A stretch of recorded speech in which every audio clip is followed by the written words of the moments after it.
Shalom Bapak Ibu, Saudara-saudari terkasih, jumpa lagi dalam Suara Gembala. Saudaraku, kali ini kita akan merenungkan tentang betapa dahsyatnya pujian, penyembahan, dan bahkan musik yang didedikasikan untuk Tuhan. Kalau kita melihat, saudaraku, hari-hari ini orang-orang yang punya talenta musik, mereka memainkan alat musik dan kita terkagum-kagum dan kita terhibur. Ya kan? Jadi musik sekarang menjadi alat hiburan bagi manusia. Tetapi sesungguhnya kalau kita baca Alkitab, alat musik maupun nyanyian itu banyak sekali yang ditujukan untuk Tuhan. Bahkan kalau saudara perhatikan di zaman-zaman lampau, musik klasik, saudaraku, itu banyak sekali yang didedikasikan untuk perkara-perkara yang rohani. Misalnya Handel itu membuat akan satu tulisan musik yang sangat luar biasa, Mesaya, itu sangat terkenal, saudaraku. Pada puncaknya itu lagu Haleluya Handel yang sangat beken itu. Jadi saudara, musik, pujian, penyembahan itu memang sesuatu yang ada di dalam ajaran firman Tuhan. Dan yang kita ketahui itu sangat berkuasa. Jadi kalau kita sebagai orang Kristen, sebagai anak-anak Tuhan, kita juga harus belajar, saudaraku, untuk memuji Tuhan, menaikkan akan nyanyian pujian. Kita lihat ya, saudaraku, dalam Mazmur pasal yang ke-33 ayat yang kedua. Bersyukurlah kepada Tuhan dengan kecapi. Kecapi itu alat musik yang biasa dipakai pada zaman dulu. Bermazmurlah baginya dengan gambus 10 tali. Saya nggak tahu bentuknya seperti apa. Mungkin seperti gitar, talinya 10 begitu ya. Kemudian ayat 3, nyanyikanlah baginya nyanyian baru, petiklah kecapi baik-baik dengan sorak-sorai.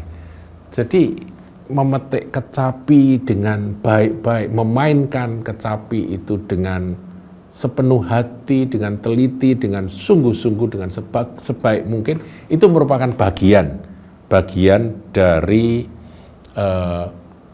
penyembahan umat Tuhan kepada Dia yang kita kasihi. Nah, saudara, saya juga ingin mengajak saudara melihat di Mazmur 40. Di sini dikatakan ayat 4 ya. Ia memberikan nyanyian baru dalam mulutku untuk memuji Allah kita. Jadi ketika hati saya itu bergejolak rindu untuk memuji-muji Tuhan, nanti Tuhan akan kasih nyanyian baru di mulut kita untuk memuji Allah kita. Banyak orang akan melihatnya dan menjadi takut. Jadi ketika hadirat Tuhan itu turun, orang gentar loh, saudara ya. Hanya dengan puji-pujian orang gentar. Lalu percaya kepada Tuhan. Jadi Roh Kudus kalau bekerja, orang-orang akan tertempelak dan mereka menjadi diyakinkan bahwa Tuhan itu nyata.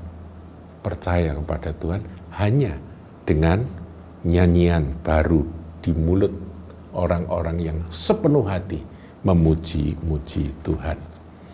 Saudaraku, saya ingat akan kisah di dalam Perjanjian Lama, yaitu kisah tentang Raja Daud yang pada waktu itu belum jadi raja. Masih seorang anak remaja. Yang jadi raja pada waktu itu adalah Saul. Saul kena masalah, saudaraku, dia berdosa kepada Tuhan dan roh Tuhan meninggalkan, urapan Tuhan meninggalkan Saul. Nah, ketika Saul ditinggal oleh roh Tuhan, maka dikatakan ada roh jahat yang masuk mengganggu. Nah, memang tertulis di sini roh jahat yang daripada Tuhan, itu ada di 1 Samuel 16 ayat 14. Tapi saudara jangan memahami atau menafsirkan atau ya saudara menganggap bahwa Tuhan itu memang ngirim roh-roh jahat, begitu enggak. Roh jahat itu sudah ada, tetapi ada pagar perlindungan dari orang-orang yang dikenannya. Saul tadinya diurapi Tuhan, dilindungi oleh pengurapan itu sehingga roh jahat gak bisa menerobos mengganggu dia. Tapi karena Saul berbuat dosa dan berulang kali dia mendukakan roh meninggalkan dia, roh Tuhan meninggalkan dia, maka roh jahat itu otomatis masuk. Nah, Tuhan mengizinkan itu. Nah, inilah yang terjadi. Nah, gangguan itu membuat Saul ini seperti orang yang ya kalau zaman sekarang seperti terganggu jiwanya, begitu saudaraku. Nah, kemudian ada usulan dari anak buahnya, dari hamba-hambanya, supaya dipanggilkan akan seorang yang pandai bermain kecapi. Ya, ini Saul berkata pada hamba, cari orang yang bisa menghibur aku, yang hatiku galau, aku tertekan, aku sedih, itu sebenarnya diganggu oleh roh jahat, saudaraku. Nah, kemudian ada satu nama yang disebut, yaitu anak Isai yang bernama Daud. Siapa Daud itu, saudara? Daud adalah seorang gembala, remaja yang mengembalakan kambing domba punya ayahnya. Tetapi dia adalah seorang pemazmur. Dia adalah seorang yang biasa memuji-muji Tuhan. Dan dia kalau muji Tuhan dia pakai kecapi, saudaraku. Dia rupa-rupanya punya bakat. Nggak tahu belajar dari siapa, dia bakat main kecapi dan dia menggubah banyak lagu-lagu pujian untuk Tuhan. Yang paling terkenal ya Mazmur Daud di pasal 23 itu. Tuhan adalah gembalaku, takkan kekurangan aku.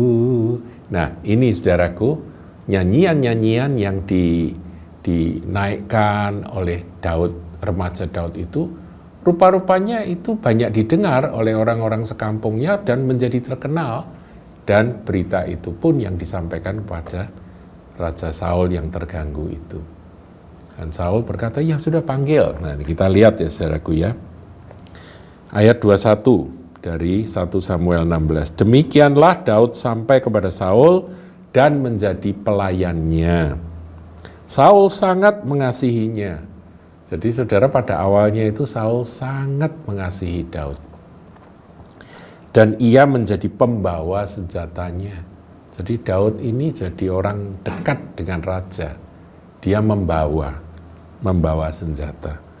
Sebab itu Saul menyuruh orang kepada Isai mengatakan, biarkanlah Daud tetap menjadi pelayanku sebab aku suka kepadanya. Sekali lagi saudaraku, Saul itu sebetulnya suka dengan Daud karena ada urapan Tuhan dan manis sikapnya ya. Ayat 23 ini yang ingin saya sampaikan, betapa dahsyatnya pujian yang disertai dengan permainan musik yang didedikasikan pada Tuhan. Dan setiap kali apabila roh yang daripada Allah, yaitu roh jahat yang tadi saya katakan diizinkan Tuhan hinggap pada Saul, maka Daud mengambil kecapi dan memainkannya. Saul merasa lega dan roh yang jahat itu undur daripadanya. Berarti permainan musik dari orang-orang yang benar-benar hatinya itu menyembah Tuhan, ada kuasanya, saudaraku. Saudara, ada orang terganggu roh jahat, saudara bisa main piano, bisa main gitar, bisa main alat musik apa saja, terjadi kelepasan. Ini alkitabiah, saudaraku.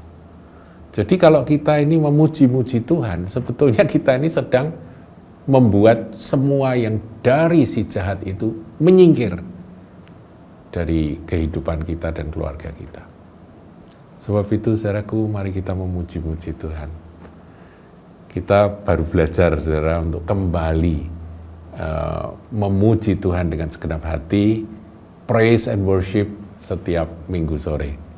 Jadi ibadah pagi, saudara, mengikuti ibadah bersama-sama dengan saudara-saudari, kita memuji dan memuliakan Tuhan, oke, tetapi sore hari Saya persilahkan Anda saya undang Anda untuk datang dan kita lupakan segala sesuatu.